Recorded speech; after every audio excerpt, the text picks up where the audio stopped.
Ya karena memang siapapun yang melakukan bunuh diri itu biasanya akan dicaci maki keluarganya. Nah tetapi untuk kasus yang seperti ini dan kemudian keberanian dia untuk menulis surat sebelum kejadian, sebelum dia mengambil keputusan yang sangat mengerikan itu, tidak punya uang untuk beli buku dan pensil itu. Harga 10.000. Ya itu harga 1 MBG kan satu hari ya. Iya. Atau kurang dari itu. Kalau seandainya pemerintah sanggup untuk mengeluarkan anggaran 335 triliun rupiah itu kemudian diberikan kepada guru, maka setiap guru itu 1 bulan itu akan dapat tambahan 10 juta rupiah. MBG itu 90% disalurkan untuk orang kaya. Saya kemarin ketemu sama YouTuber yang terkemuka sepulang sekolah, Koyo Cabe. Dia dapat MBG dong. Iya. Gaji AdSense dari YouTube-nya aja ratusan juta. Nah, sekarang kaitkan dengan anak itu. Sekali lagi korelasinya sebenarnya cukup jauh, tapi masyarakat kecewa berat dengan MBG. Coba korelasikan dengan anak itu. Kalau seandainya MBG itu hanya diserahkan kepada yang 9% aja.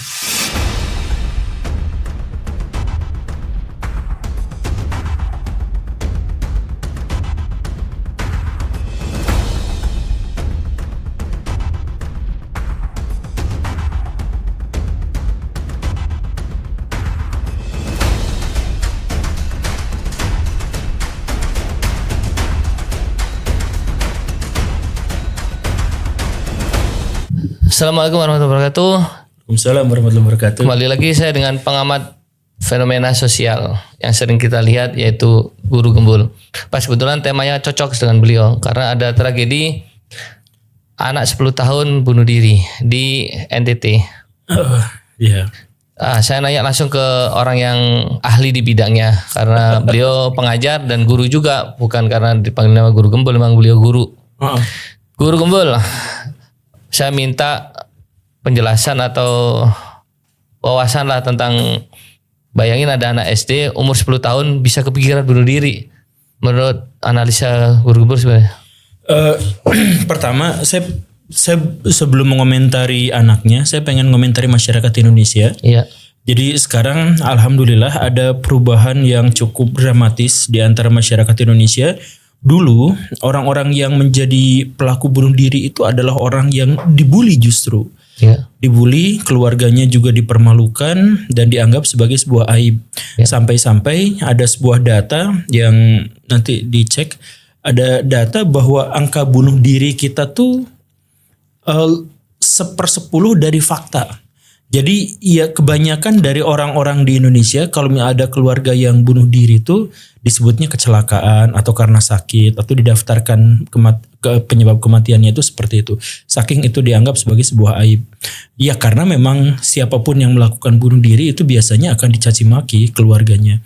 Nah tetapi untuk kasus yang seperti ini, bahkan sebelum video ini, sebelum berita ini tuh beredar secara lebih luas, orang-orang tuh sudah mengambil kesimpulan dan keputusan bahwa si anak ini tuh yang jadi korban. Si anak ini tuh kasihan, dia tuh korban zaman, dia korban kebijakan, dia korban dari masalah-masalah ekonomi yang ada di keluarganya.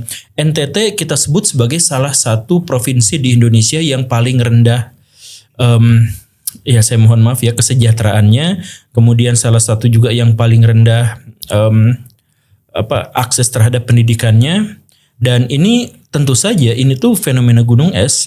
Jadi kalau ada satu orang anak yang sampai stres, sampai memutuskan untuk mengakhiri hidupnya gara-gara tidak bisa kebeli buku, maka kita tuh harus percaya bahwa itu bukan satu-satunya. Jadi kita bisa menyelamatkan lebih banyak anak di sana. Karena saya yakin di sana memang banyak sekali anak-anak yang nasibnya sama seperti ini. Dia nggak punya duit, orang tuanya juga nggak punya duit. Kemudian dia ada di sekolah yang ribet luar biasa administrasinya. Sehingga walaupun bantuannya itu sudah disiapkan, tetapi hanya gara-gara masalah-masalah protokol, administrasi, masalah catatan-catatan yang semacam itu kemudian hilang. Nah, Indonesia juga punya masalah itu, masalah keadilan, masalah kemanusiaan, masalah hukum, semuanya itu biasanya tuh dikaitkan dengan hal-hal yang administratif.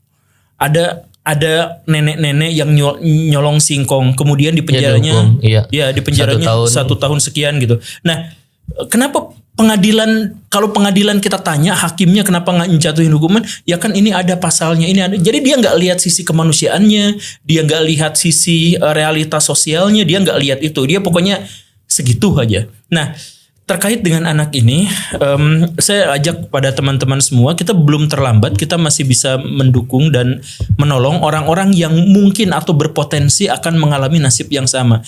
Di Indonesia khususnya di NTT itu banyak sekali. Datanya bisa kita cek, itu memang salah satu provinsi paling miskin di Indonesia. Nah, terkait dengan anaknya, saya juga mengajak Baraya untuk bersimpati dan berempati terhadap apa yang terjadi pada anak ini. Sepertinya anaknya ceria ya. Iya, kalau dilihat dari fotonya. Dan kemudian keberanian dia untuk menulis surat sebelum kejadian, sebelum dia mengambil keputusan yang sangat mengerikan itu. Ini saya susah berkata-kata. Ya, ini sepertinya ini akumulatif sih. Ini akumulatif. Jadi sejatinya anak-anak itu mudah marah, iya, mudah nangis, mudah sedih, tapi mudah baikan.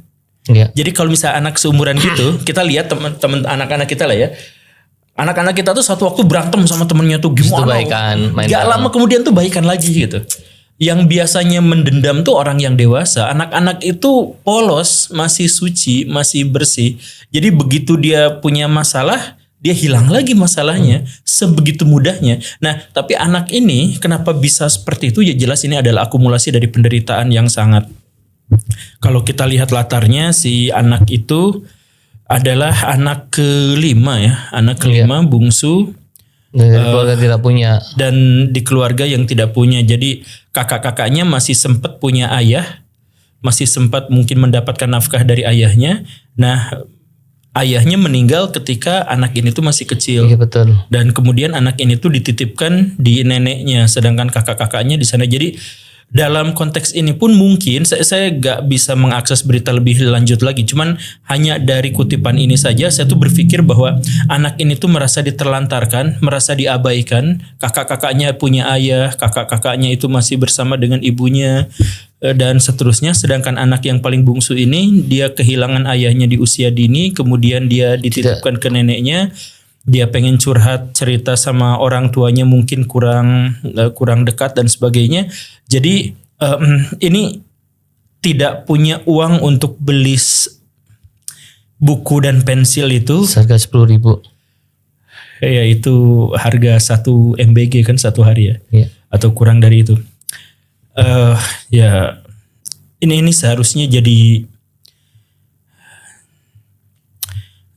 jadi perhatian kita bahwa ada banyak sekali orang-orang, anak-anak yang jadi korban dari sistem, dari korban dari tradisi kita yang keliru dan lain-lain gitu. Tapi yang jelas ini akumulasi dan pada akhirnya permintaan buku dan pensil yang tidak bisa dipenuhi oleh orang tuanya itu hanya pemicu. Karena sebelumnya dia tuh sudah banyak ya. Udah merasa tidak mendapatkan tempat. Akumulasi aja ini. Iya. Guru, ini sepakat nggak? Ini kan kelakuan masyarakat Indonesia ketika ada kejadian kayak gini selalu menyalahkan, ada aja yang disalahkan. Kalau kejadian si Yohanes ini yang anak umur 10 tahun ini, banyak masyarakat kita menyalahkan MBG. Apa korelasinya ya? Sebenarnya masyarakat menyalahkan MBG karena masyarakat tidak setuju dengan MBG. Jadi korelasinya mungkin jauh, tetapi karena masyarakat tidak setuju dengan MBG, maka semua hal buruk yang ada di dunia pendidikan itu biasanya ditudingkan kepada MBG. Dan kalau misalkan kita kaitkan dengan anggaran pendidikan dipotong 100 triliun atau berapa ya, kan 140 kan kalau nggak salah, 140 triliun dipotong, dan itu banyak sekali yang kena dampaknya. Iya. Teman-teman saya tuh banyak yang kena dampaknya. Kemudian gini, coba kita hitung, layak nggak masyarakat kita menyalahkan MBG gara-gara kejadian anak ini? Pertama, MBG itu sama Pak Prabowo itu dicanangkan 335 triliun. Iya. Dalam waktu 1 tahun. Coba, guru di Indonesia itu jumlah totalnya itu sekitar 3 juta, kurang lebihnya segitu. Karena banyak juga guru-guru yang tidak teridentifikasi Ya, gitu, tidak terdata karena di swasta terdata mungkin gitu. ya. Ya mungkin ya seperti itu. Tapi anggaplah 3 juta. Kalau seandainya pemerintah sanggup untuk mengeluarkan anggaran 335 triliun rupiah itu kemudian diberikan kepada guru, maka setiap guru itu 1 bulan itu akan dapat tambahan 10 juta rupiah. Hampir 10 juta rupiah, 9 juta sekian gitu. Coba dicek lagi. Nah, bayangkan, guru tuh bisa jadi makmur, guru tuh bisa jadi sejahtera, dan guru tuh bisa mengajar tanpa dikejar-kejar sama kebutuhan-kebutuhan keseharian. Ini fakta ya, cek silahkan lihat masing-masing. Guru-guru di Indonesia itu pasti punya profesi lain. Iya. Saking gaji guru tuh gak layak untuk hidup. Pasti punya profesi, bahkan yang PNS, silahkan dicek. Atau biasanya suaminya jadi guru, istrinya juga kerja apa gitu. Saking tidak mencukupi. Guru itu adalah orang yang menjadi ujung tombak kemajuan sebuah bangsa di masa depan. Guru-guru yang baik, guru-guru yang inspiratif, guru-guru yang dirindukan itu akan mencetak orang-orang yang baik, orang yang hebat, orang yang pintar. Sedangkan guru-guru yang tidak berkualitas itu menghasilkan koruptor, menghasilkan penipu, menghasilkan kaum munafik. Itu disebabkan oleh apa? Pendidikan yang gagal. Dan pendidikan yang gagal diantaranya disebabkan oleh apa? Guru. Dan apa yang menyebabkan guru-guru kita tidak berkompeten? Salah satunya adalah karena mereka tidak memiliki penghasilan yang layak. Jadi maksud saya adalah, bisa nggak sih mengaitkan kondisi si anak itu dengan MBG? Ya bisa. Karena dengan MBG yang 335 triliun per tahun itu bahkan bisa naikin gaji guru, gaji yang sekarang ditambah plus 10 juta rupiah. Atau itu dirubah, misalkan buat anak yang tadi itu. Ini fakta dari MBG yang menyakitkan itu apa, Kang? MBG itu 90% disalurkan untuk orang kaya. Dari mana angka itu, Guru? Data BPS menyebut, ini BPS loh ya, bukan Bank Dunia, tapi data BPS menyebut bahwa kemiskinan di Indonesia itu hanya 9%. Ya. Jadi kalau Pak Prabowo Subianto memberikan kepada seluruh siswa, itu artinya 91% itu adalah orang yang mampu. Karena hanya 9% yang gak mampu. Iya, iya. Artinya MBG itu 90% diserahkan kepada orang yang mampu. Saya kemarin ketemu sama YouTuber yang terkemuka sepulang sekolah, Koyo Cabe. Dia dapat MBG dong. Iya. Gaji AdSense dari YouTube-nya aja ratusan juta. Dia dapat MBG gitu. Nah, saya juga dapat gitu. Saya juga dapat, teman-teman saya juga dapat. Nah itu bahkan ada sekolah, saya mohon maaf ya, sekolah yang bajunya aja udah beda-beda gitu, kayak di drama Korea udah apa segala mungkin ya. Dapat juga, astagfirullah. Nah ini terus Pak Prabowo Subianto mengatakan, ya kita tidak akan pilih-pilih lah, semuanya akan dikasih sama rata. Ya kalau bantuan ya pilih-pilih. BLT juga kan pasti pilih-pilih. Masa BLT dikasih kepada gedongan terus ditulis di gedung itu kurang mampu jadi butuh bantuan, kan gak mungkin juga. Ini adalah untuk, nah sekarang kaitkan dengan anak itu. Sekali lagi korelasinya sebenarnya cukup jauh, tapi masyarakat kecewa berat dengan MBG. Coba korelasikan dengan anak itu. Kalau seandainya MBG itu hanya diserahkan kepada yang 9% aja, pasti kelebihan juga bakalan apa? Iya. Nggak cuma makan doang yang gratis. Betul. Bisa jadi alat tulis semuanya. Satu porsinya itu berapa? 10.000 atau 15.000? 15.000 dari atas. Dari atas. Nanti pasti ada potongan-potongan. Iya. Oke lah. 15.000. Kalau 15.000 itu sebenarnya hanya 10%. Berarti si anak itu tuh dapat per hari itu 150.000. Kalau mau, itu bisa digunakan untuk buku, itu bisa digunakan untuk tas, itu bisa untuk membangun sarana transportasi dari sekolah ke rumah dan begitu sebaliknya. Itu bisa digunakan untuk jembatan-jembatan yang putus karena banyak anak-anak kita yang harus nyebrang sungai untuk ke sekolah. Bertaruh nyawa hanya untuk datang ke sekolah. Itu realitas pendidikan di Indonesia. Sekarang pemerintah justru anggaran pendidikan itu dipotong untuk, ini kata Pak Harto ya, yang justru hanya buat jadi tai gitu. Pak Harto kan dulu bilang gitu. Jadi saya ngasih bantuan itu nggak akan hanya makan yang intinya jadi tai. Ya, Pak Harto itu kan ngomongnya seperti itu. Saya mohon maaf, tapi ini sih. Tapi kan maaf Guru, saya potong. Tapi di sisi lain kan ini janji politiknya Pak Presiden, Guru. Ya kalau janji bahasanya kan ya harus ditepati. Janji politik ketika dia sebelum jadi presiden, dia akan berjanji akan memberikan makan anak-anak se-Indonesia. Ketika beliau jadi presiden, ya janji itu ditunaikan dengan MBG itu. Pertama, janji presiden itu harus ada di bawah janji konstitusi.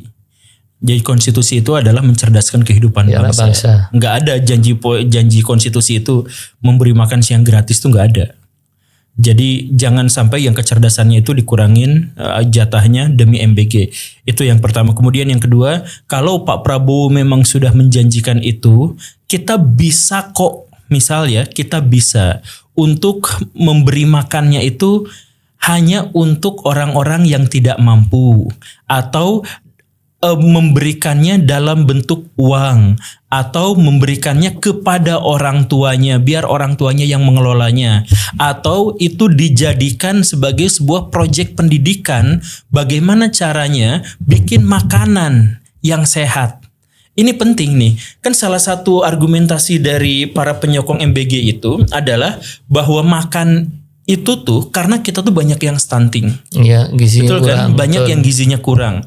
Nah, kalau di Cina misalkan, gizi kurang, stunting, itu tuh bisa diatasinya dengan apa? Bukan hanya dengan MBG-nya aja, tapi bikin misalkan si orang tua itu wajib untuk mendatangkan anak-anak itu ke dokter dalam periode tertentu gitu, dicek tinggi badannya apa, kurang gizi dan sebagainya. Itu yang pertama. Kemudian yang kedua, masyarakat Indonesia tuh sebenarnya nggak kurang gizi. Kita tuh sebenarnya tidak tahu makanan mana yang bergizi. Jadi di kawasan-kawasan Indonesia yang penuh dengan sumber daya yang kaya akan gizi, banyak yang stunting. Karena apa? Karena kita tidak tahu soal gizi. Misal, banyak orang-orang di Indonesia tuh yang punya pikiran, punya mindset, kalau belum makan nasi berarti belum makan. Iya. Artinya ketidaktahuan dia terhadap kalori, ketidaktahuan dia terhadap gizi, kan begitu. Akhirnya standar seseorang itu mampu atau enggak tuh, yaitu makan nasi. Walaupun cuman makan nasi doang, misalkan ada anak yang makannya setiap hari nasi doang, itu dianggapnya sudah cukup makan, tapi kurang gizi. Itu kan enggak diketahui. Iya. Atau misalkan kita bangkitkan kembali nilai-nilai tradisional kita. Jadi masakan tradisional masyarakat Indonesia itu sebenarnya bergizi. Kita menjadi tidak bergizi itu karena sekarang banyak makan olahan. Iya, junk food. Gitu. Ya, junk food yang kayak gitu. Coba Akang gini, orang Indonesia itu adalah orang paling banyak makanan pedagang kaki lima di seluruh dunia. Iya. Paling banyak. Kalau di kota-kota besar itu kita tidak mungkin menemukan 1 kilometer pun tanpa ada pedagang kaki limanya. Kecuali PIK. Karena itu di luar negeri. Di luar negara itu. Di luar negara. Nah, jadi maksudnya adalah, nah dari sebanyak itu artinya apa? Kita tuh nggak kurang makan. Cuman kita tuh pilih-pilih yang enak. Nah, anggaran 335 triliun rupiah bisa nggak diubah jadi edukasi kepada masyarakat bikin makanan yang bergizi? Gak apa-apa bikin pedagang kaki lima tuh gak apa-apa. Karena ada yang goreng martabak telur juga itu tuh gak apa-apa. Iya. Tapi itu martabak telur tuh proteinnya udah ada, sayurnya udah ada. Iya. Nah tinggal apanya yang belum ada. Nah itu sebenarnya bisa. Gak usah 335 triliun. Jauh lebih bawah daripada itu. Dan itu sudah bisa memenuhi janji politik Pak Prabowo untuk memberi makan katakanlah masyarakat Indonesia. Tapi intinya adalah sangat tidak adil kalau kita memberikan makan kepada 90% orang mampu dengan mengorbankan 9% orang yang benar-benar membutuhkan sehingga mereka hanya kebagian sedikit. Gitulah. Oke Guru, saya ada sedikit, tadi Guru menyampaikan bahwasanya sebagian besar mungkin karena kebencian masyarakat kepada MBG ya, kekecewaan masyarakat kepada MBG. Tapi di sisi lain saya melihatnya dari sudut pandang lain, masyarakat kita, tetangga kita mungkin ya, ketidakpedulian ke tetangga kanan kiri mungkin yang kaya nggak peduli sama yang si miskin. Kan bisa aja dengan itu Guru, misal ini tetangga yang kaya atau kamu situ yang kaya, tengok-tengok lah kalau ada masyarakat yang miskin ya, sowan ke rumahnya tanyain dia butuh apa, kurang apa gitu. Setuju. Mungkin kepedulian itu yang kurang mungkin. Atau gimana Guru? Kepedulian kita tidak kurang, justru beberapa riset atau beberapa survei menyebut negara kita tuh adalah negara yang paling dermawan. Iya, gotong royong. Dari mana kita tahu negara kita adalah negara yang paling dermawan? Karena kita tuh pertama punya kemungkinan besar nolongin orang bahkan yang nggak kita kenal. Jadi kalau misalkan Akang motornya habis bensin di jalan terus ngedorong, ya pasti ada yang dorong, pasti ada yang stut. Di stut, bahasa orang Sundanya di step dia biasanya gitu. Itu di luar negeri tuh nggak ada yang kayak gitu. Orang luar negeri datang ke Indonesia ngelihat yang kayak gitu, heran mereka. Loh kok masih ada yang kayak gini gitu. Nah, jadi sebenarnya masyarakat kita tuh adalah masyarakat yang sangat doyan membantu. Nah, tapi ada beberapa masalah di sini dan ini terkait dengan fenomena sosial dan kultur masyarakat Indonesia. Yang pertama adalah sekarang kita tuh gak bisa membedakan mana orang miskin yang membutuhkan bantuan kita dan mana orang yang pura-pura miskin untuk mengeksploitasi duit kita. Misal di Jakarta masih ada nggak sih gepeng gitu? Apa itu? Iya apa? Gelandang. Gelandang banyak kalau hari Jumat apalagi. Nah, para jamur. Gepeng itu di Indonesia itu sebenarnya adalah orang yang menghancurkan harapan orang miskin beneran. Orang miskin beneran ini pernah kejadian ya. Orang miskin beneran emang bener-bener kelaparan butuh. Dia di perempatan jalan dia ngamen, diusir dong. Karena apa? Karena ternyata yang di perempatan-perempatan itu yang jadi pengemis itu udah ada mafianya, udah ada bosnya. Udah ada preman yang melindunginya, bahkan konon katanya ada setoran kepada aparatnya. Nah, jadi yang miskin beneran tuh gak ada tempat. Dia pindah dari satu perempatan ke perempatan yang lain, semuanya sudah dikuasai sama mafia. Nah, mereka ini itu dapatnya berapa? 6 juta sebulan, 15 juta sebulan. Lebih gede daripada gaji kita. Iya, lebih gede daripada gaji Akang. Iya. Nah, iya benar. Itu kejadian. Nah, yang fakir miskin benerannya tuh hilang sehingga sekarang coba ustadz-ustadz yang Akang kenal pun bahkan mereka tuh beda pendapat. Iya. Yang satu mengatakan kalau ada pengemis jalan jangan dikasih. Yang satu lagi ya kasihlah apa. Nah, pada posisi bahwa di satu sisi kita memiliki kedermawanan yang luar biasa, tapi di sisi lain kita nggak tahu mana yang asli mana yang enggak. Dan akhirnya yang asli pun mundur, nggak mau cerita. Gak mau cerita tentang kehidupan yang sesungguhnya dan kesulitan yang dia hadapinya. Mungkin si anak ini tuh salah satu yang menjadi korban itu. Mungkin, saya nggak tahu, tapi mungkin menjadi seperti itu. Itu masalah pertama di Indonesia, kita tidak bisa membedakan mana fakir miskin dan mana fakir miskin palsu. Kita terlalu banyak kepalsuan. Nah, kemudian yang kedua, masyarakat di Indonesia itu sebenarnya adalah masyarakat yang sulit diprediksi soal mental atau perasaan kekayaan mereka gitu. Jadi misal gini Kang, kalau Akang minjem motor misalkan ngeridit motor gitu ya, terus disurvei, rumah Akang tuh tiba-tiba penuh perabotan. Kalau giliran mau minta sumbangan, tuh tiba-tiba rumah tuh kosong dari benda-benda elektronik. Kalau mau disurvei untuk bantuan, barang kita dihilangin. Mindsetnya udah mindset miskin. Iya. Nah itu. Nah dan si orang-orang pada akhirnya tidak tahu dirinya tuh miskin apa sebenarnya gitu. Ada bapak-bapak ngeronda bareng ngobrol sama saya 5-an 6-an gitu sambil ngerokok. Udahlah Pak Gembul, gak usah mikirin yang jauh-jauh yang aneh-aneh soal politik lah. Yang penting besok kita bisa makan apa gitu. Sambil ngerokok itu satu bungkus di situ ada gitu. Dia tuh gak tahu bahwa dirinya tuh sebenarnya sanggup, mampu. Dia mindsetnya, pikirannya bahwa dia tuh miskin. Ada yang sebaliknya, ada yang sangat miskin, kelaparan, tapi dia bilang, ya segini mas saya juga udah syukur. Dan tiba-tiba ada aja rezeki mah dari mana. Akhirnya saya tetap bisa makan walaupun sehari sekali, sehari 2 kali.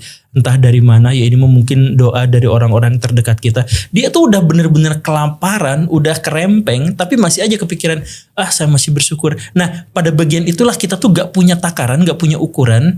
Sebatas apa seseorang tuh layak untuk ditolong dan layak untuk gak usah ditolong. Ini juga membingungkan kita. Iya. Guru, maaf, saya mau nyambut tadi kan kita guru udah kritis sebagai pengamat untuk pengamat kejadian fenomena nasional ini, tadi kan udah kritis soal terjadinya bunuh diri seorang Yohanes, seorang anak. Nah, saya minta masukan nih atau saran lah ke pemerintah. Tadi kan bilang MBG ini bla bla bla. Sekarang solusinya gimana nih menurut Guru Gembul? Solusinya adalah kita punya 335 triliun pemerintah, kalau mau maksain segitu itu ada. Nah, silahkan itu bisa dialokasikan untuk hal-hal yang jauh lebih penting. Membuka lapangan pekerjaan misalkan itu penting, kemudian menyediakan tunjangan dan kesejahteraan buat guru itu penting, kemudian benar-benar mencari siapa orang-orang di Indonesia yang membutuhkan bantuan itu juga sangat penting. Kemudian lihat infrastruktur di setiap daerah, bagaimana dia bisa menunjang ekonomi wilayah itu juga sangat penting. 335 triliun itu besar sekali. Daripada kita hanya gunakan untuk makan yang 90% orang itu tuh sanggup jajan, Pak. Iya. 100% mereka tuh sanggup jajan yang di situ tuh. Nah, daripada seperti itu, mendingan alokasikan buat yang lain. Dan makan bergizi gratis itu sebenarnya bukan hanya merugikan dalam hal itu, tetapi merugikan dalam hal sampah makanan. Kita setiap tahun itu ruginya tuh 500 triliun dari sampah makanan. Dengan adanya MBG, kita naik 2 kali lipat, Pak. Karena sampah makanan yang kebuang itu akhirnya jadi polusi, akhirnya jadi yang menimbulkan penyakit. Kemudian itu juga adalah bahan terbuang yang sebenarnya adalah komoditas yang ditanam, komoditas yang diternak gitu kan. Dan itu mengorbankan banyak uang, tapi akhirnya juga harus jadi sampah. Nah, MBG itu meningkatkan secara drastis. Kita belum punya datanya karena baru dimulai gitu ya. Tapi secara logika saja itu tuh menambah kerugian yang sangat luar biasa. Jadi Pak Prabowo tidak harus ingkar janji dengan janji politiknya, tetapi makan bergizi gratis itu bisa dialihkan hanya kepada yang mampu, ya kan? Bisa kan? Bisa. Dijadikan alat untuk pendidikan tentang gizi kepada orang tua dan sekolah. Bisa banyak. Gak usah dalam produk yang seperti itu.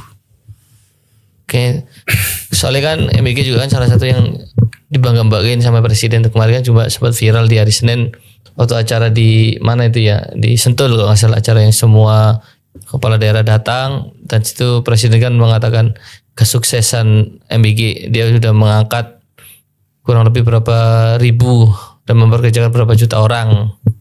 Dan konteksnya kan angka-angka pekerjaan, mengurangi kemiskinan, mengurangi pengangguran gitu kan.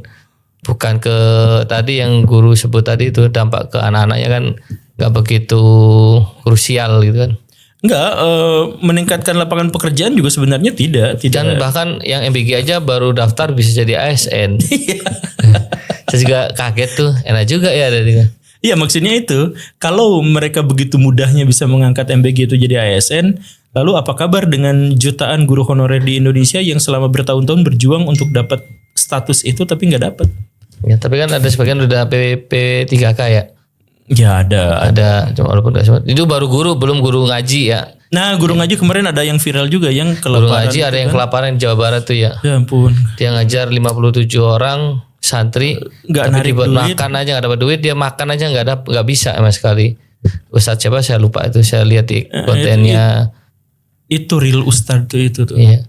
Yang benar-benar kalau di sini kan kita dapetin ustadz ceramah pulang bawa naik Mercy Lamborghini atau naik Alphard. Iya. Kita harus sabar, kita harus belajar miskin, nasihatnya tentang dunia. Dia pulang diamplopin naik Alphard. Jamaahnya yang ngasih sunduk itu kan yang miskin-miskin, tapi ustadznya keluarnya naik Alphard. Ya kita sih, masyarakat kita sih itu baru ngelihat figur yang terkenal. Coba yang guru-guru ngaji nggak terkenal, buru-buru buat foto bareng kagak. Kesian tuh sama ini. Ya, terima kasih guru atas pandangannya sebagai pengamat media, pengamat udah pengamat fenomena sosial. Kita ada mewakili rakyat Indonesia untuk berbicara soal tragedi apapun yang terjadi di Indonesia. Guru Gembul, memahami hal itu dan kami menyematkan dia sebagai pengamat fenomena sosial yang terjadi di Indonesia. Siap. Karena kita butuh wakil untuk menyuarakan suara kita biar didengar gitu. Karena guru kumpul kalau ngomong pengaruhnya apa ya, banyak orang yang tercerdaskan ya, kalau khususnya untuk bagian penjelasannya mudah dicerna. Bahkan kita mikir kenapa nggak jadi pejabat, kenapa pejabat, kita mikir nggak sejauh itu ya kan, gitu doang sih. Saya pengen jadi pejabat. Iya. Cuman harus bayar dulu. Ya kalau itu saya sedikit tahu lah. Oh gitu ya. Terima kasih, nanti kita sambung lagi dengan tema yang berbeda di Rujak Politik. Beliau akan sering ada di konten ini di Rujak Politik, mungkin bakalan sering guru ya. Iya insya Allah. Akan membahas soal kejadian sosial yang ada di negara ini. Besok akan berubah lagi temanya pastinya, saya meyakini hal itu. Karena kita berada di komedi negara Indonesia. Terima kasih.